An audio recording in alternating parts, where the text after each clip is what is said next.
a little big. I can't see.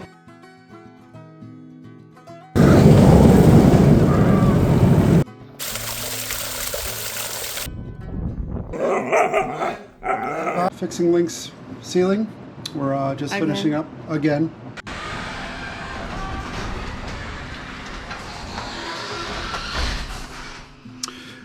The doors are opening on another day here in the Ozark Mountains. Welcome to Barndovilla. Is it time to open up the chicken coop? Yeah, put a door on this fence.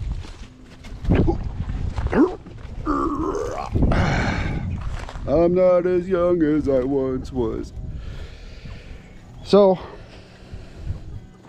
this is how we have two doors. We have one door that closes the coop completely, and one door for the chicken tractor. And then all I basically do is just use this little C-clamp to hold the chicken wires together.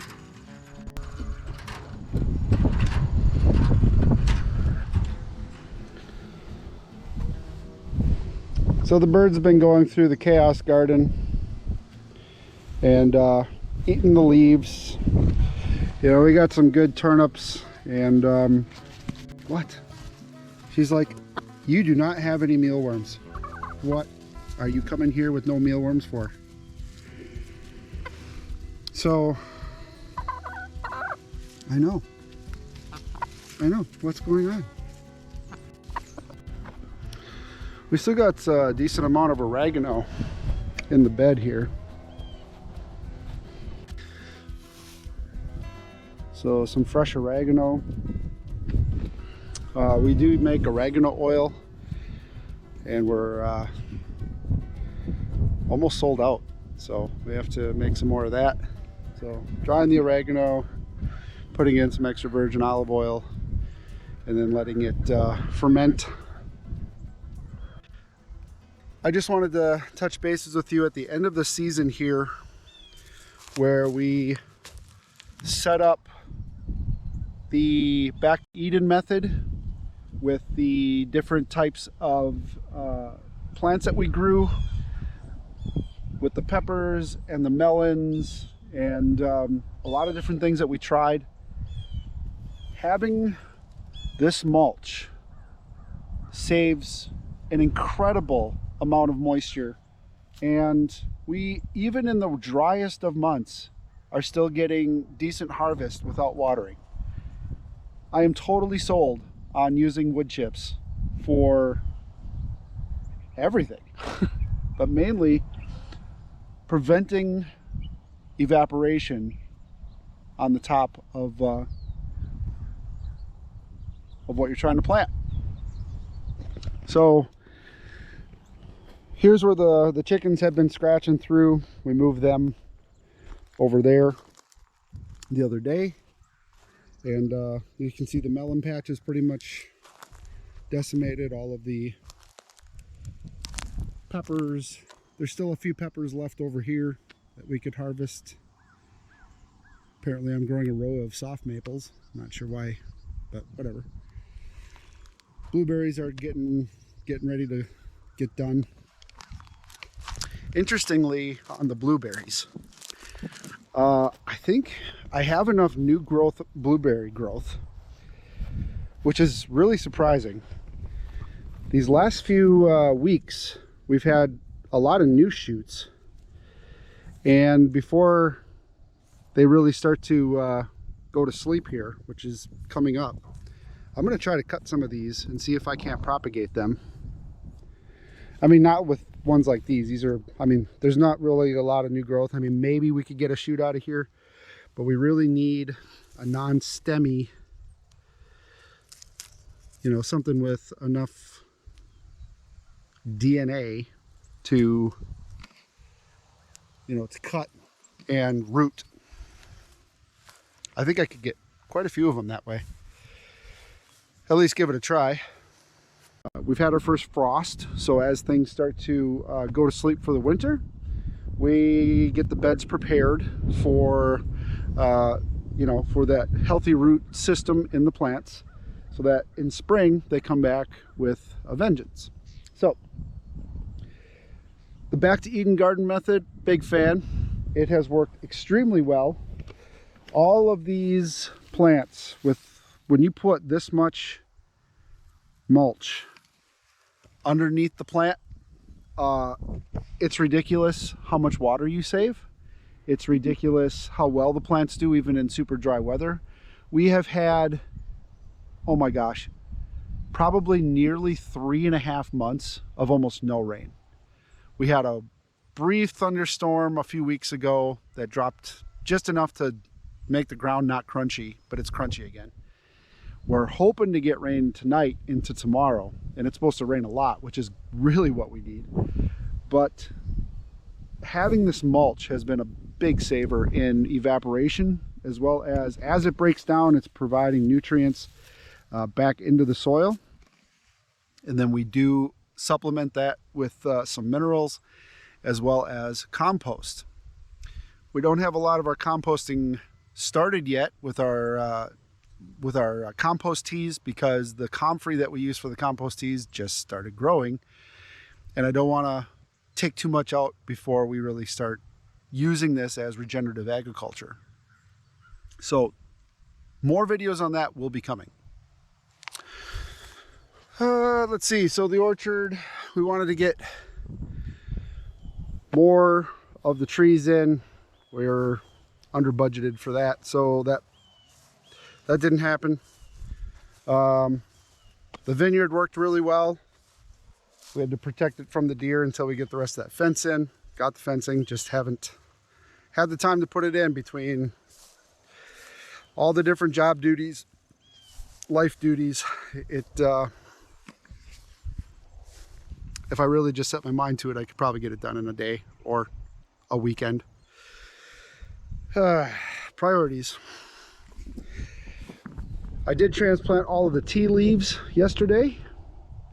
I've had very crappy success doing transplant of tea bushes. The tea bushes cannot freeze their first year, so they've been growing. This is a year of growth. It's very slow, and I've had them in big buckets and small buckets, and it didn't really matter. Tea bushes just take their sweet time in their beginning stages. So it's been, we grew these, I grew this as an experiment to see if this is something that we could do viably as a business, but also just to provide our own tea, because we can't grow coffee here, but we could probably grow some tea. So we have them in the buckets on the skid, so I can bring them into the garden or into the barn in the winter time and put some grow lights on them and put them near the heat, and they'll be good. Got to replant this one. Most of the blackberries are falling back now. We still got a few greens, but they're going into hibernation mode. I did save some of these trees. What is that? Bald cypress. And then we got Canadian. Anytime you use peat moss, it seems like you're bringing some of Canada with you. So we got some Canadian pine. I don't know what kind that is, but I just let it grow because it's kind of cool. We got to get the sunchokes out of the ground. The turmeric is ready to come out of the ground. The rest of the potatoes got to come out of the ground. There's so much stuff to do. So much stuff to do. Fixing the water tank has to be priority today. But I have a website contract that I have to get the products up. So I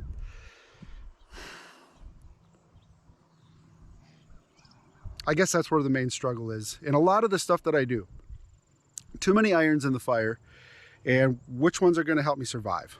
Which ones are going to help my family survive? Which ones are going to be the profit centers going forward? How are we going to live a sustainable lifestyle? As much as I want to say plants and animals are going to do that, that's probably not accurate as we learn how to do it. Putting too much pressure on those systems as we learn how to make them profitable would be a mistake. So I'm trying to back off the pressure on the planting and gardening. And I mean, there's a ton of stuff like this. All of this is just in disarray. All of this should have been taken out weeks ago. Like,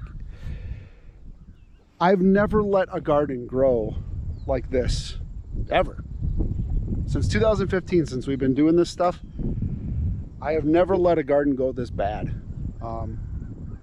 So it was kind of an interesting experiment to see what happens when you neglect a raised bed and just like plant it, water it, and don't weed it and don't manage it. To see what do the marigolds do, what do the tomatoes do, what do the cauliflower do, what do the cabbage do. And it's been interesting.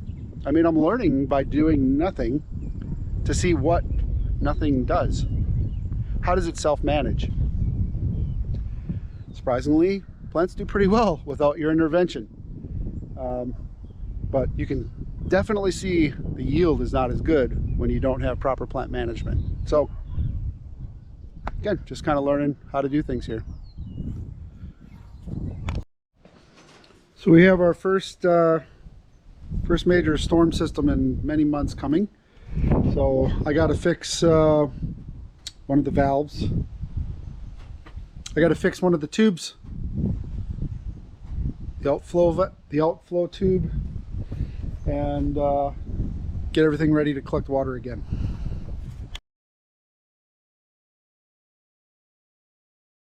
All right, we're gonna open this up.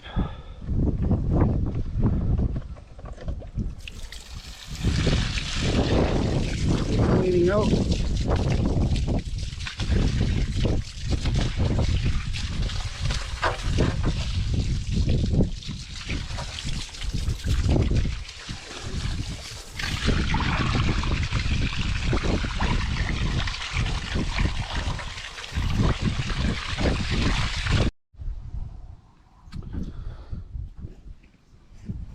So we had probably over 500 gallons just collecting the little bit of rain that we had and having the first flush, and just, you know, it wasn't collecting a lot, but it was definitely collecting a lot more than I thought it would. So we're gonna clean this tank out, fix the outlet, and make it so that stops leaking, and then get a shut-off valve. This worked better than I thought. You just kind of forget about it after a while because it wasn't hooked up yet. So we took the top off here since we started collecting it. Just wanted to see what we have. Probably can't see too much in there, but it's relatively clean. Very little debris, very little leaf matter, so the first flush is working good. But we got to figure out something to put like a mesh filter in line so that it doesn't collect in here.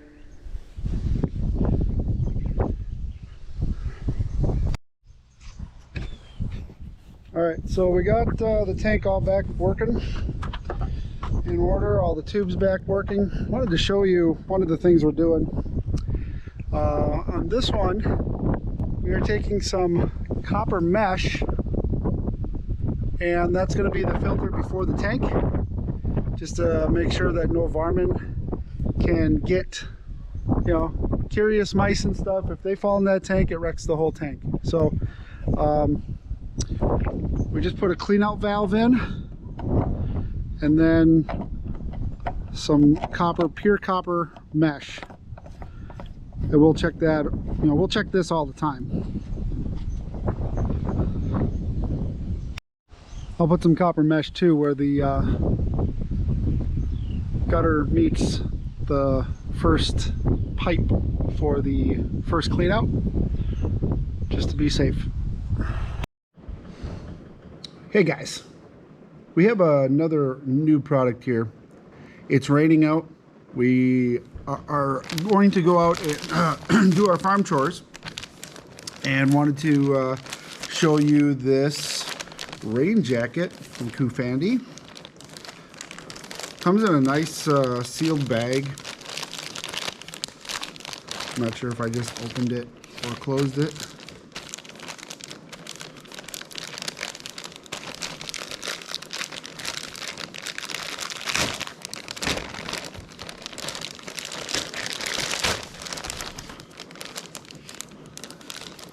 needed a new rain jacket, so they sent one to do a review on.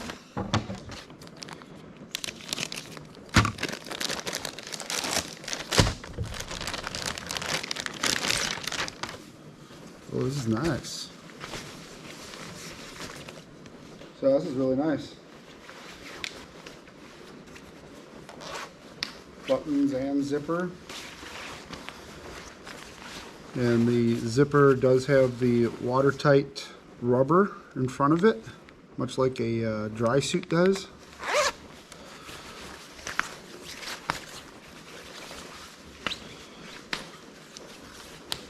In fact, this is actually nicer than my dry suit when I was out water skiing and personal watercrafting.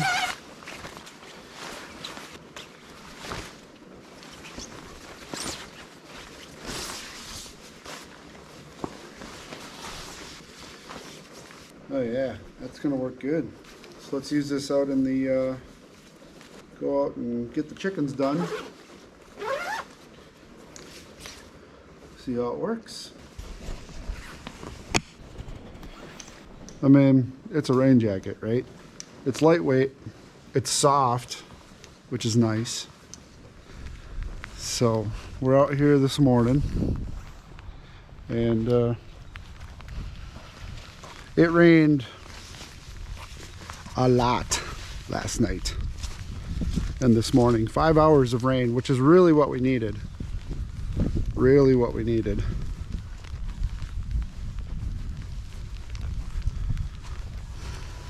The hood's nice, feels nice.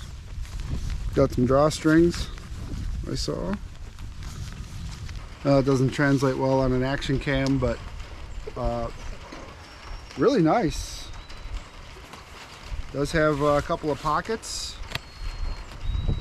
and it's a duster style, so you do have it where it covers most of your legs. It does have adjustable cuffs. You can bring the cuffs in.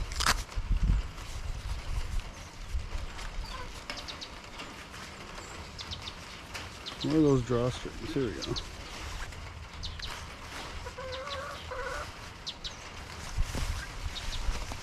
Oh, there's the other drawstring? There's only one drawstring. So the drawstrings, pretty nice. They got some ends on them, but I'll probably, just to make sure they don't catch up there, I will probably put some knots in the drawstrings. Zipper comes all the way up to the neck. That's nice. And you still got plenty of room for head movement.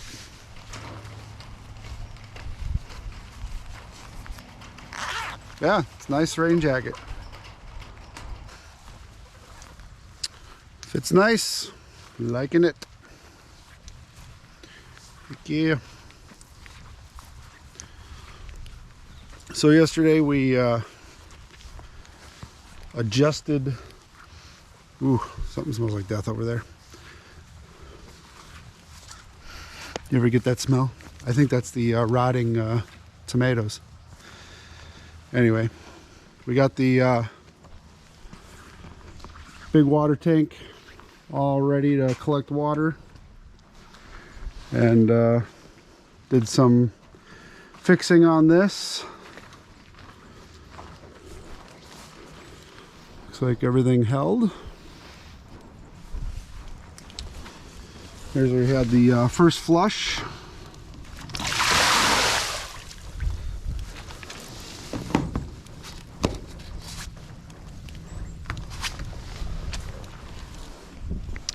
So that takes care of a lot of the leaves. We did put the wire mesh, copper mesh in as well, and that works out really well for getting a lot of the leaf debris before it actually gets into the water tank. And it was cool. It was cool, guys. I didn't think we had that much water. We had like over 600 gallons in there from spring, and the water was clean. There was no signs of algae growth. It was really clear. There was only like one leaf in there. So we improved our filtration systems and now I got to put different valving in and get it ready to serve as our main water for our garden for next spring. Plus emergency water should we need it for drinking. Okay. Oh, me too. Welcome back. We're fixing Link's ceiling. We're just finishing up again. And you're stepping on my foot. Uh-oh. My bad. Okay, so we're on the last piece. Just pretend you watched fast forward of all that, because you saw it in one of the last videos. So here we go. The last piece, I'm gonna well, we wedged it in there last time. We shouldn't have done that. So I'm gonna put it on the table saw and give it a floating edge so that there's more room for expansion and contraction. What? All I heard was more mess. Oh. That's all I heard. All right, so at the top here, it's 3 inches. At the bottom, it's 3 1/4 inches. So we lost a 1/4 inch square through the room, which when you got the trim pieces on, you don't see it anyway. It's fine.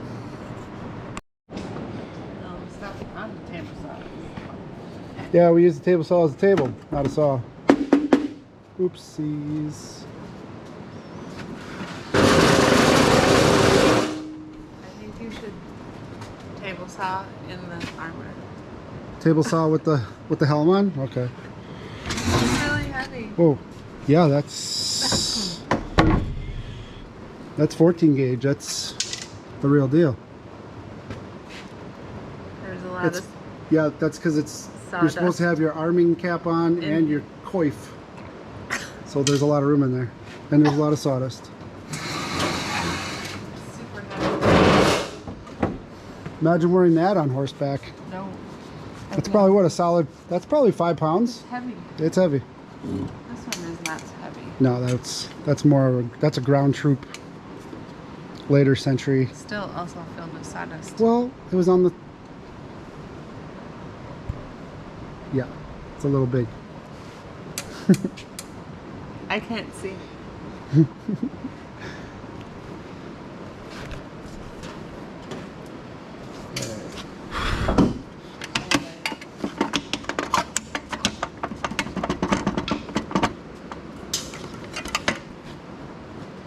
We did also change the saw blade finally on the rigid. This thing is old, and that was the original blade. So that tells you we didn't use this saw very often. We just pushed it further than usual. Yeah, and now it cuts like butter, and you're like, ooh, I really shouldn't have waited that long. Wow, is that what it's supposed to be like?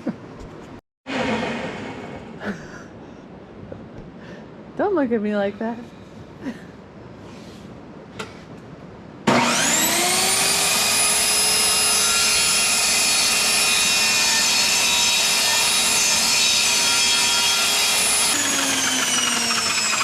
What are you missing? Safety third. Oh, it's like I've done this before. Hopefully to never do it again. No. These pieces work really good for this. Now what is this here? Oh, that's fine. Oh, that's still wet paint. I told you. Is this recording? Yes. I hope you're recording this. Wet paint, I told you. Better you than me.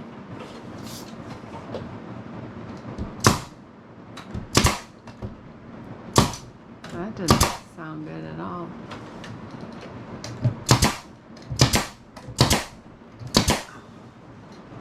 All good. I need the ruler. Or tape measure, sorry. Those are interchangeable words. Do you want to get in on this fight? Leave a comment below. Rulers are one thing, tape measures are another. Or, if your wife says they're interchangeable, they're interchangeable. Think tall, Think tall. 88. 88. The magic 88. The numbers have been Yeah, 44 and 88. 43 and a third. And we ran it down to the last 3 boards. So that's pretty good. That's pretty efficient. That was great.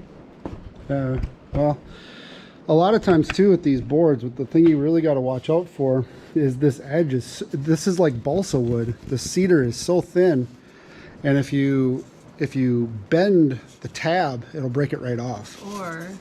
Or the groove will break off halfway through. So yeah, they're very delicate, and they take a lot of time.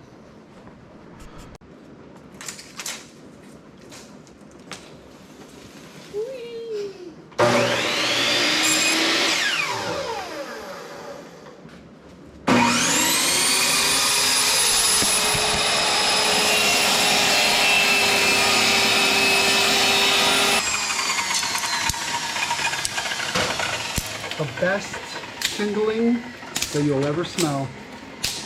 Expensive. Untreated cedar, Pacific cedar. Yeah, you're right. It's the most expensive kindling you'll ever make.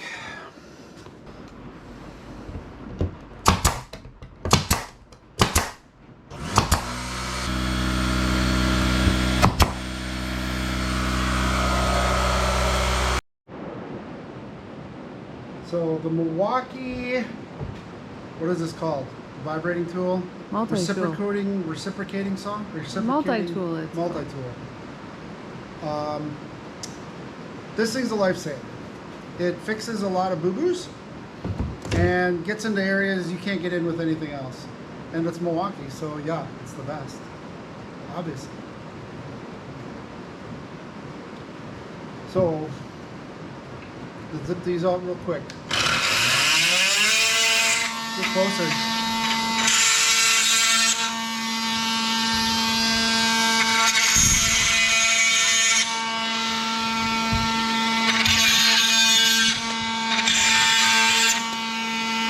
It'll be fine.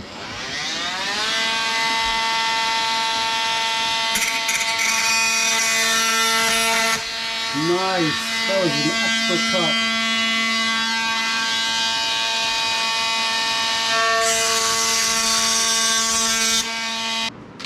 Wherever.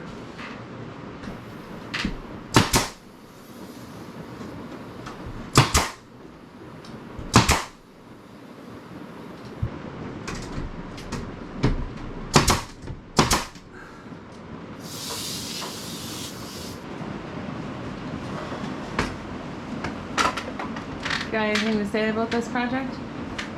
We learned a lot. It was nice having all the help we had. This really did set us up to finish this, and any future projects of this caliber, we now have exponentially increased our knowledge on how to do it. On what not to do. Well, yeah. And Drywall. what things look like. I mean, it's just you just do it, and Drywall. yeah, drywall. Not a fan. Never have been. Never will be.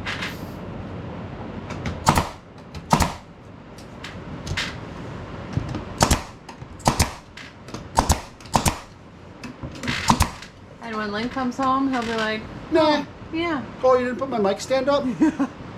That's what he'll say. I could go do that right now. It's 3 screws.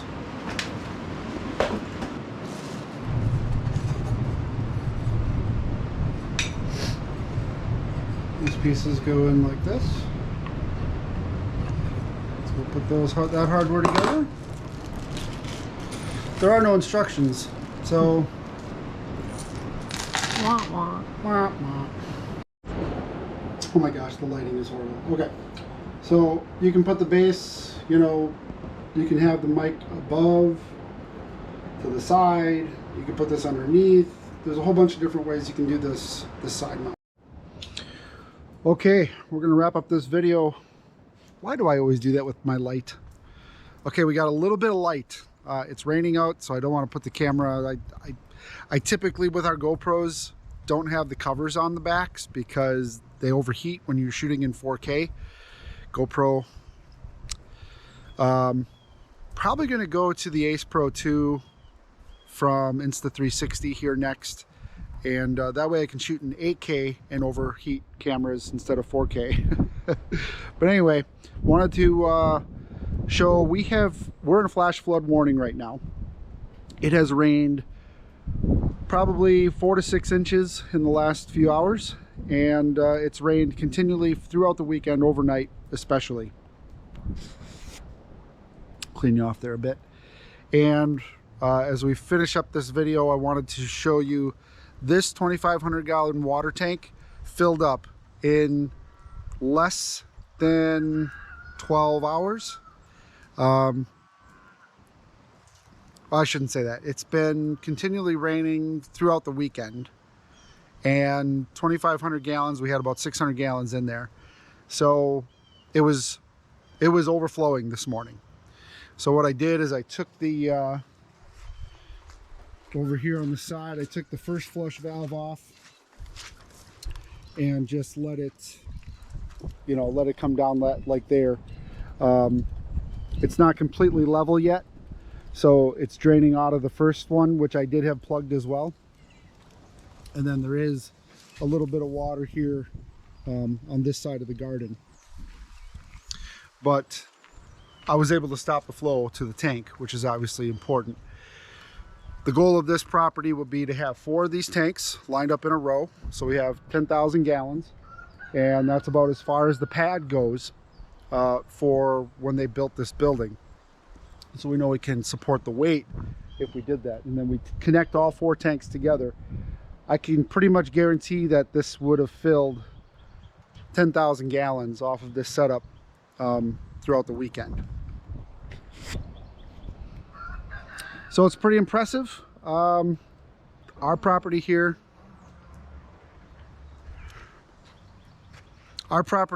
doesn't flood out. It's probably one of the best attributes of this property, besides the rich clay soil.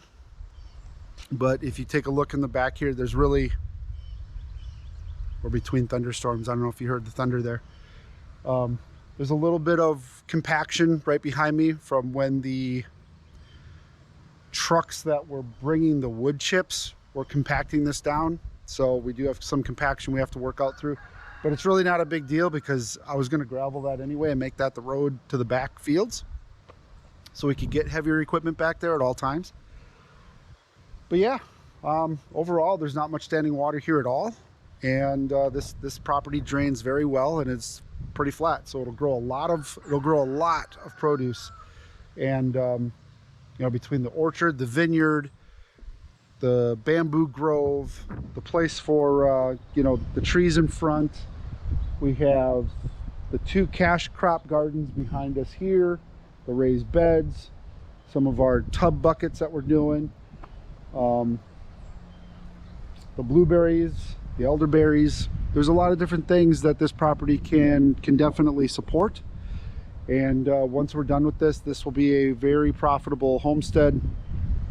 And yeah, once we're done, we'll probably just sell it and do it again with a little bit more land.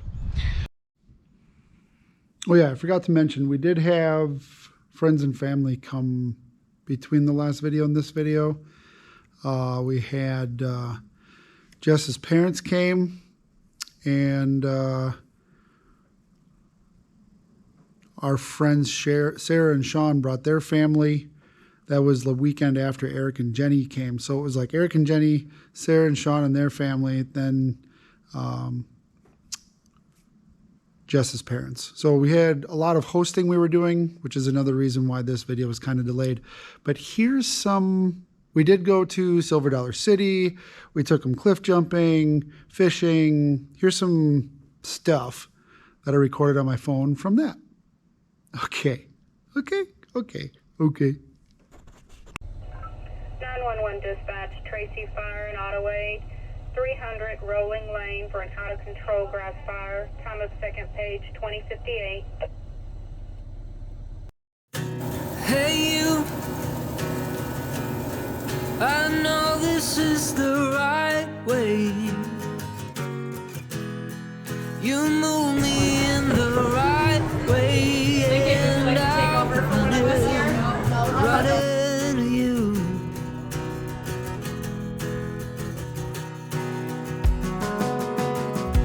Hey you, I think Brando flag, your flag,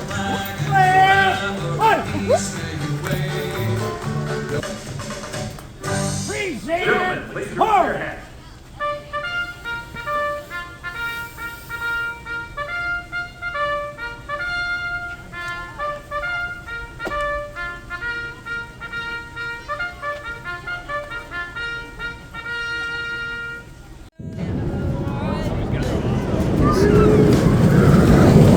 keep thinking of the things you said. Now my wishes turn out to be true.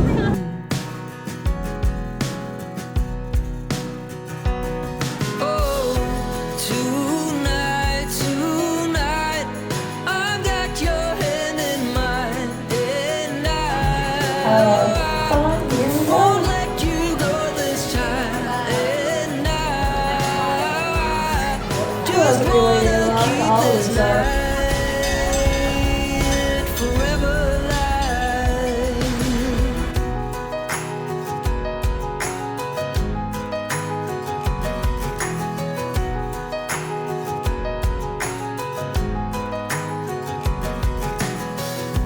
Hey you, you're moving me the right way. Am I dreaming this? It's so unreal. There you are. Never thought this could be.